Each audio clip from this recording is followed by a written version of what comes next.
Hi friends, welcome to Gomathi food channel. இன்றைக்கி நம்ம நல்ல டேஸ்ட்டான ஈவினிங் ஸ்நாக்ஸ் ரெசிபி தான் பார்க்க போகிறோம். ரொம்ப ஈஸியாகவும் செஞ்சிடலாம், நல்ல கிறிஸ்பியாகவும் ரொம்ப சூப்பரான டேஸ்ட்டில் இருக்கும். செஞ்சதும் உடனே தட்டு காலி ஆகிடும். ரொம்ப ஈஸியாக பண்ணிடலாம். ஃப்ரெண்ட்ஸ், வாங்க எப்படி செய்கிறதுன்னு பார்க்கலாம். இது பண்ணுறதுக்கு ஒரு பவுல் எடுத்துக்கோங்க. 2 பெரிய உருளைக்கிழங்கு நல்லா வேக வச்சு தோலை எடுத்துருக்கங்க. இது போல் காய் துருவுற காய் கட்டையால் கூட நீங்கள் துருவி எடுத்துக்கலாம். அப்படி இல்லைன்னா கட்டி இல்லாமல் நல்லா மசிச்சு கூட எடுத்துக்கலாம். நான் பெரிய உருளைக்கிழங்கு இருக்கிறதுனால ஒரு 2 உருளைக்கிழங்கு எடுத்திருக்கேன். சின்னதாக இருந்தால் ஒரு 3-4 உருளைக்கிழங்கு அளவுக்கு சேர்த்துக்கோங்க. பாருங்கள், நம்ம வேக வச்ச உருளைக்கிழங்கு இது போல் நல்லா துருவியாச்சு. ஒன்று இது போல் நீங்கள் நல்லா சாஃப்டாக துருவிக்கணும். அப்படி இல்லைனா கட்டி இல்லாமல் நல்லா மசிச்சு எடுத்துக்கணும். எது ஈஸியாக இருக்கோ அந்த மாதிரி நீங்கள் செஞ்சுக்கோங்க. இப்போது இதில் நம்ம பொடியாக கட் பண்ண ஒரு 2 பச்சை மிளகாய் சேர்த்துக்கலாம்.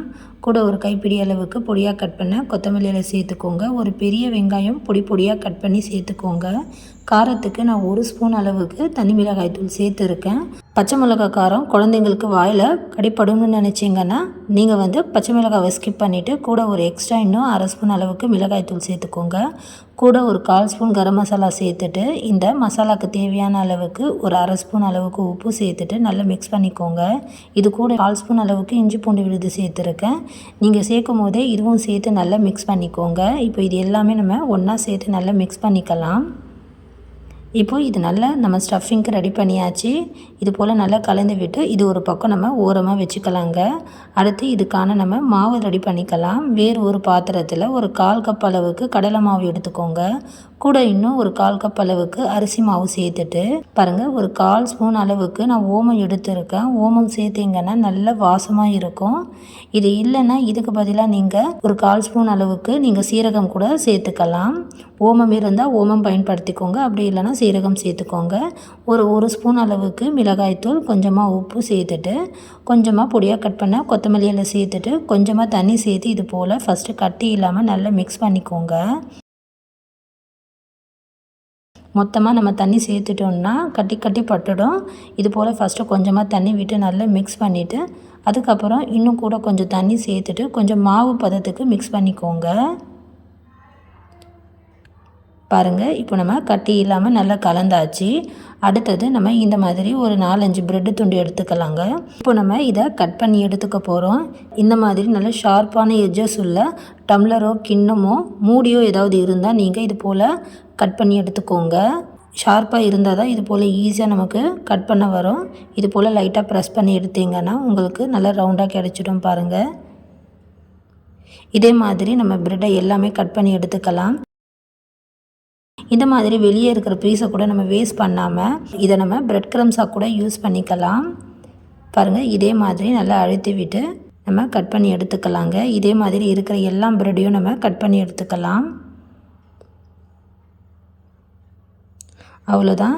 இப்போ நம்ம கட் பண்ணி எடுத்துருக்கிற இந்த ப்ரெட்டில் நம்ம ரெடி பண்ண ஸ்டஃபிங்கை உள்ளே வச்சு மடிக்க போகிறோம்.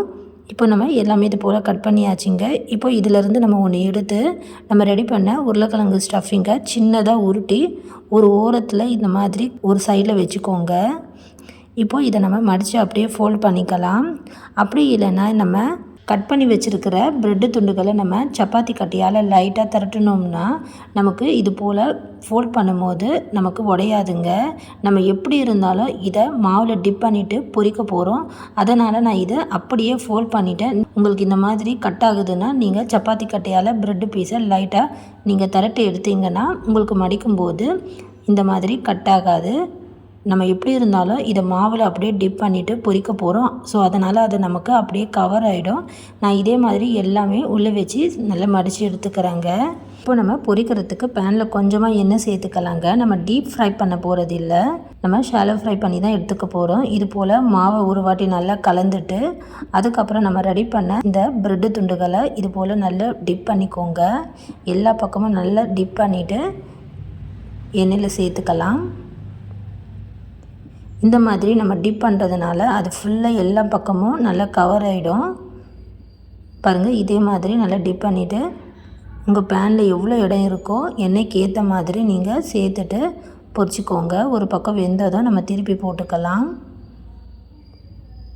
ரொம்ப சூப்பராக இருக்கும். குழந்தைங்களுக்கு ஸ்கூல் விட்டு வரும்போது ஸ்நாக்ஸ் கேட்டால் இந்த மாதிரி சுட சுட செஞ்சு கொடுங்க. குழந்தைங்க நல்லா விரும்பி சாப்பிடுவாங்க. இது போல் செஞ்சு கொடுத்தீங்கன்னா தட்டு உடனே காலியாகிடும். ரொம்பவும் ஈஸியாக செய்யலாம். குழந்தைங்களுக்கு ஈவினிங்க்கு இந்த மாதிரி நீங்கள் ஸ்நாக்ஸ் செஞ்சு கொடுக்கலாம். ரொம்ப சூப்பராக இருக்கும். ரொம்ப ஈஸியாகவும் செஞ்சிடலாம். பாருங்கள், இது போல் எல்லா பக்கமும் திருப்பி விட்டு நல்லா ஃப்ரை பண்ணிக்கோங்க. எண்ணெயும் அதிகமாக இழுக்காதுங்க. ப்ரெட்டை நம்ம இந்த மாதிரி மாவில் டிப் பண்ணுறதுனால நமக்கு அதிகமாக எண்ணெய் இழுக்காதுங்க. நல்லா எல்லா பக்கமும் திருப்பி விட்டு நல்லா ஃப்ரை பண்ணிக்கோங்க. இப்போ நல்லா வெந்துடுச்சு. நம்ம எண்ணெயிலேருந்து வெளியே எடுத்துடலாம்.